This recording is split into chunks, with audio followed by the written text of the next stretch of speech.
When you need controlled, even heat, cast iron has superior heat retention and durability. Our cast iron cookware goes from stovetop to oven, under the broiler, on induction cooktops, on the grill, and you can even put it on a campfire. Now, I love cooking with cast iron, and I want to share with you how to cook with it, maintain it, and re-season it. First, our cast iron skillets come pre-seasoned. The seasoning is oil that's baked onto the iron, giving it a natural non-stick finish. Now, the best way to keep your cast iron well seasoned is to use it. So, let's use it. Cornbread is a family tradition in my home.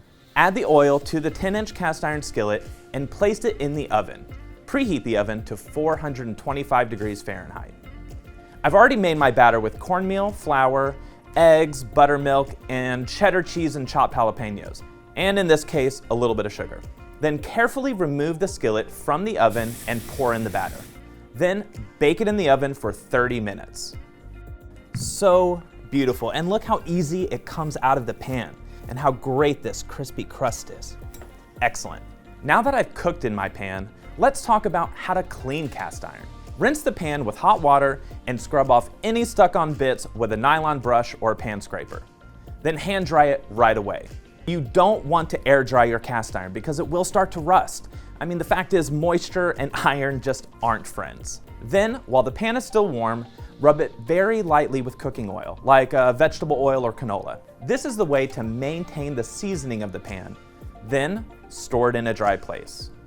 Now, you shouldn't have to re-season your cast iron very often, but if you notice the surface getting dull, splotchy, or rusty, here's what you do.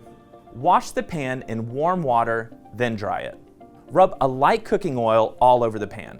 Cover it inside and out. You want to rub the oil around, removing as much of the excess oil as possible. This step is super important because too much oil can pull into droplets or get sticky. Put the oiled pan upside down in a preheated oven at 450 degrees Fahrenheit or 230 Celsius for 1 hour. It helps to place a sheet pan on the rack below to catch any oil drips. Remove the pan from the oven and apply more oil the same way you did before. Then place it back into the oven upside down for another hour. Now, you can repeat this process as many times as you want. Just know you can't over-season cast iron. If your cast iron does start to rust, it's an easy fix. First, we'll scour the area with steel wool. Then rinse the pan out, dry it, and rub it with a light cooking oil. This will let the seasoning build up over time. The care, seasoning, and cooking traditions that you put into this pan can last for generations. You can pass it on to your kids, they can then pass it on to theirs. That is pretty amazing. Now, I can't wait to see what you'll create in your cast iron.